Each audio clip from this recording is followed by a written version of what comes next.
I would caution my British colleagues, particularly Mr Agnew, against using deliberately inflammatory language.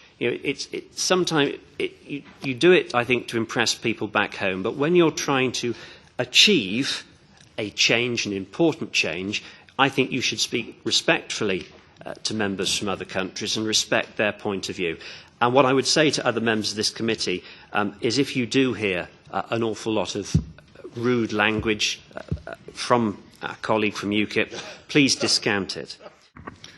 Well, Chairman, I was most flattered by the introduction I've had from Mr Fox. I don't know whether I'll disappoint. We shall have to see. But when we talk about the location of EU institutions, we are principally talking about the absurd business of having 2 seats for the European Parliament. There is an issue generally about where EU agencies and institutions are located.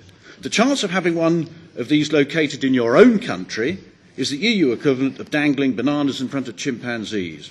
Only recently, opposition amongst patent professionals in the UK to the Unified Patent Court was stilled by the prospect of having the seat of the court in London.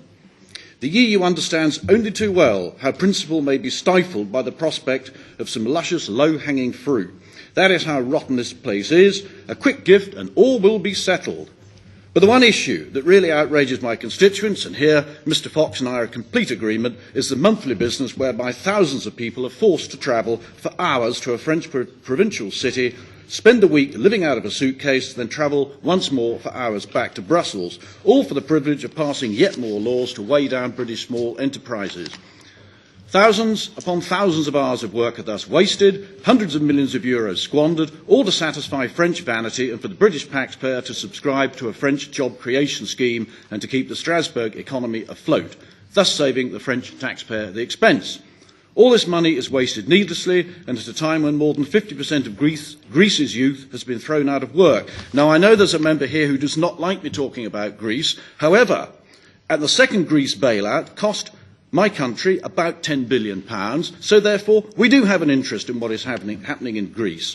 And all across the Mediterranean countries, families are struggling to feed and clothe their children when, like medieval robber barons, the EU descends on Cyprus to loot nearly 10% of the hard-earned savings of the people. Such prolificacy is obscene.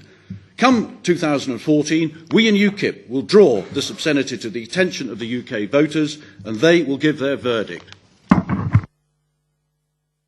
Grazie, onorevole Grip.